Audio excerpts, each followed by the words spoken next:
Hello दोस्तों, आज हम बात करेंगे सांख्य दर्शन के बारे में। ठीक है, कि सांख्य दर्शन के अधिकतर क्वेश्चन किस तरह से पूछे जाते हैं, कहाँ कहाँ से क्वेश्चन पूछे जाते हैं और किस तरह से क्वेश्चन आने वाले हैं। ठीक है, तो उसी के बारे में डिस्कशन करेंगे।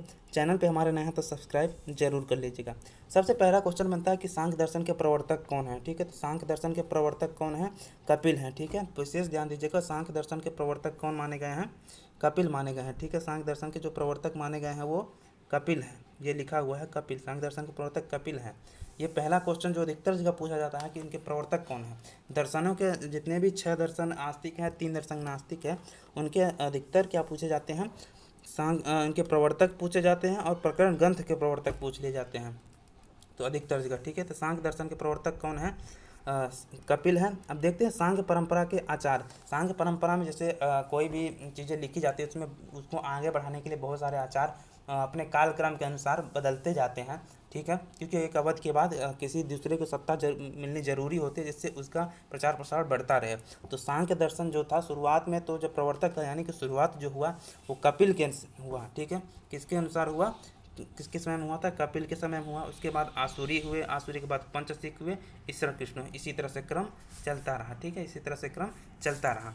तो जब भी आपसे पूछा जाए कि अगर आचार के नाम दिए गए हैं कि सांख्य परंपरा के आचार कौन कौन से हैं, तो पहले कपिल थे, फिर आसुरी थे, पंचसिक और ईश्वर कृष्ण। ये प्रमुख हैं तो बहुत सारे, ये क्या हैं? प्रमुख माने जाते हैं। ठीक है, ये 4 प्रमुख माने जाते हैं। अब बात करते हैं प्रसिद्ध ग्रंथ। प्रसिद्ध ग्रंथ कौन सा है? सांख्य कारिका का जो प्रकरण ग्रंथ है वो कौन सा है? सांख्य दर्शन का जो प्रकरण ग्रंथ है वो क्या है? सांख्य कारिका है। ये है सांख्य कारिका है, इसका प्रकरण ग्रंथ है। ठीक है, वो किसने लिखा हुआ है? ईश्वर कृष्ण ने लिखा हुआ है। वो किसने लिखा हुआ है? ईश्वर कृष्ण। ये भी आपसे पूछ लिया जाता है कि सांख्य कारिका किसने लिखा है? किसने लिखा हुआ है? ईश्वर कृष्ण ने। ठीक है, किसने लिखा हुआ है? ईश्वर कृष्ण ने। और सांख्य कारिका को क्या कहते हैं? सुवर्ण सप्तति भी कहते हैं। सांख्य कारिका को क्या कहते हैं? सुवर्ण सप्तति कहते हैं। ये कभी आपको सामने ये पूछा जाए कि सांख्य दर्शन का जो प्रकरण ग्रंथ है सुवर्ण सप्तति, उसका नाम क्या है, तो आप क्या लिखेंगे? सांख्य कारिका। या सांख्य कारिका का परिणाम क्या है? सुवर्ण सप्तति। सांख्य दर्शन और सांख्य कारिका दोनों अलग अलग हैं। इस चीज़ का आप लोग विशेष ध्यान रखिएगा कि सांख्य दर्शन और सांख्य कारिका क्या है? अलग है। सांख्य की प्राचीन टीका किसको बोला जाता है? माठर वृत्ति। माठर वृत्ति एक टीका लिखी गई है। ठीक है, उसको सांख्य के प्राचीनतम टीका मानी जाती है। कि जब सांख्य दर्शन लिखा गया कपिल के द्वारा, उसके बाद उस पर किसी ने रिसर्च किया और लिखा जो चीज़ें, कुछ बातें, उसको क्या कहा जाता है? माठर वृत्ति कहा गया। मतलब जो टीका का नाम लिखा गया, टीका लिखा गया, उसका नाम जो था माठर वृत्ति था। ठीक है, वाचस्पति मिश्र की टीका सांख्य तत्व कौमुदी है। ठीक है, जैसे जिसमें जिसमें मैंने रेड लगा रखा है, इस चीज़ पे आप विशेष ध्यान रखिएगा। ठीक है, सांख्य तत्व कौमुदी जो है वाचस्पति मिश्र द्वारा लिखा गया है, यह बहुत इंपॉर्टेंट है। ठीक है, तो अधिकतर जगह आपको यहाँ टीकाकार में जो क्या कहते हैं, रचनाकार जब पूछेगा तो यही पूछ लिया जाता है कि वाचस्पति मिश्र की टीका कौन सी है, तो सांख्य तत्व कौमुदी लिख दीजिएगा। ठीक है, या ये दे देगा कि सांख्य तत्व कौमुदी किसने लिखा हुआ है, तो आप क्या लिखेगा? इस वाचस्पति मिश्र ने लिखा हुआ है। ठीक है, और शंकराचार्य की टीका क्या है? जयमंगला है। शंकराचार्य की टीका क्या है? जयमंगला। सांख्य कितने प्रमाण को सांख्य जो है वो 3 प्रमाण को मानता है और 2 सिद्धांत को मानता है। ठीक है, प्रमाण 3, सिद्धांत 2। ठीक है, तो प्रमाण 3 कौन कौन से हैं? प्रत्यक्ष, अनुमान और उपमान। ठीक है, प्रत्यक्ष, अनुमान और शब्द। प्रत्यक्ष, अनुमान और शब्द 3 प्रमाण को मानता है वो। ठीक है, 2 सिद्धांत को मानता है। कौन कौन? सत्कार्यवाद, सत्कारवाद को मानता है। ठीक है, सत्कारवाद इसका प्रमुख सिद्धांत है। सत्कारवाद प्रमुख है और परिणामवाद एक और इसका सिद्धांत है। ठीक है, 2 सिद्धांत को मानता है, सत्कारवाद और परिणामवाद। ठीक है, यहाँ पे लिखा हुआ है सत्कारवाद, इसका विशेष ध्यान दीजिएगा आप लोग। ठीक है, हाँ, सत्कारवाद जो है प्रमाण है, इसका सिद्धांत है। ठीक है, इसके जो प्रमाण है वो 3 है। ठीक है, 3 प्रमाण को मानता है, प्रत्यक्ष, अनुमान और शब्द को मानता है। सांख्य के प्रमुख तत्व 2 है, पुरुष और प्रकृति। ये बहुत बार पूछा गया है कि सांख्य कितने तत्व को मानता है? 2 तत्व को मानता है। ठीक है, पुरुष और प्रकृति। ठीक है, इससे हालांकि निकल निकल के बहुत सारी चीज़ें बन गई हैं, वो बाद में हम डिस्कशन करेंगे। परंतु 2 प्रमुख तत्व कौन कौन से? प्रमुख मुख्य तत्व लिखा होगा सांख्य दर्शन के। मुख्य तत्व कौन कौन से हैं? प्रकृति है और पुरुष है। ठीक है, प्रकृति से क्या क्या चीज़ें उत्पन्न होती है? प्रकृति से जो होता है बुद्धि उत्पन्न होती है। बुद्धि से अहंकार, फिर तन्मात्राएँ, पंच महाभूत, 11 इंद्रियाँ, ये सारी चीज़ें क्या होती हैं? उत्पन्न होती हैं। ठीक है, जो होता है पुरुष। तो ये क्या हो जाता है? सांख्य तत्व कितने हैं? 2 तत्व माना जाता है। प्रमुख तत्व क्या है? 2 हैं, प्रकृति और पुरुष, 2 तत्व हैं। ठीक है, और कितने ये पदार्थ को कितने कितने पदार्थ को मानता है ये 25 पदार्थ को मानता है, ठीक है, 25 पदार्थ को मानता है, ठीक है। इसमें से और आ जाते हैं 24, एक क्या होता है पुरुष हो जाता है, 25 मिल जाते हैं, ठीक है। तो इस चीज़ का विशेष ध्यान रखिए। अभी जो मैं बोल रहा था ना, ये क्रम जो है काफ़ी बड़ा होता है, जिसमें बुद्धि से उत्पन्न होता है, जिसमें क्या होता है बुद्धि से सॉरी प्रकृति से उत्पन्न होता है बुद्धि, बुद्धि से अहंकार, अहंकार से पंच तन्मात्राएं, फिर पंच ज्ञानेंद्रिया, पंच महाभूत, इसी तरह ये क्रम बढ़ते जाता है, मन हो जाता है और पुरुष आ जाता है, ठीक है। कितने हो जाएंगे 25 हो जाते हैं, ये गिनोगे आप तो 25 हो जाते हैं। इसके बारे में हम अच्छे से बाद में डिस्कशन करेंगे, ठीक है।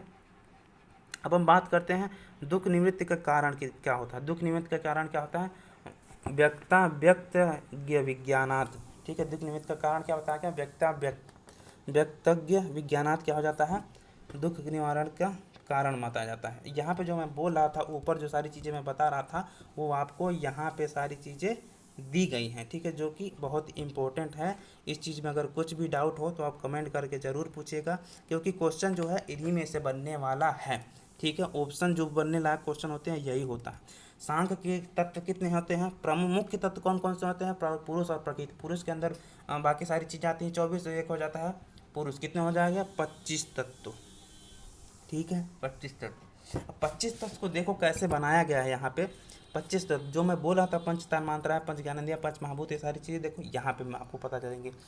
25 तत्वों में मूल प्रकृति कितनी है। अब 25 तत्वों के अंदर भाई 1 2 3 कुछ पंच पंच जैसे ज्ञानेंद्रियाँ होंगी, कर्मेंद्रियाँ होंगी, 5 5 हो गई, इस तरह से कितने कितने का स्ट्रक्चर बनाया गया, कितने कितने का बेस बनाया गया है। तो देखो यहाँ मैंने गोले में पहले में क्या किया है, 1 किया है, 7 किया है, फिर 16 किया है, फिर 1 किया है, ये टोटल जोड़ोगे तो कितना आ रहा होगा 25 आ रहा होगा, ठीक है। अब हम बात करते हैं पहला क्वेश्चन जो इसमें बनता है कि क्या कहते हैं, सांख्य दर्शन में प्रकृति कितना है, एक है। कितने प्रकृति है, एक, जिसका नाम क्या है, मूल प्रकृति कहा जाता है। ऑप्शन में आपके प्रकृति कौन सी है, मूल प्रकृति होती है, ठीक है। सांख्य दर्शन में प्रकृति कितनी है, एक, वो कौन सी है, मूल प्रकृति। और प्रकृति विकृति, जितनी प्रकृति विकृति जो होगी दूसरी कितनी होती है, प्रकृति विकृति कितनी होती है, प्रकृति विकृति कितनी होती है, 7 बताई गई है। प्रकृति विकृति कितने बताए गए हैं, 7। कौन कौन से, 7 कौन कौन से थे, एक महत हो गया, ठीक है, एक क्या हो गया, महत हो गया, एक अहंकार हो गया, कितने हो गए 2।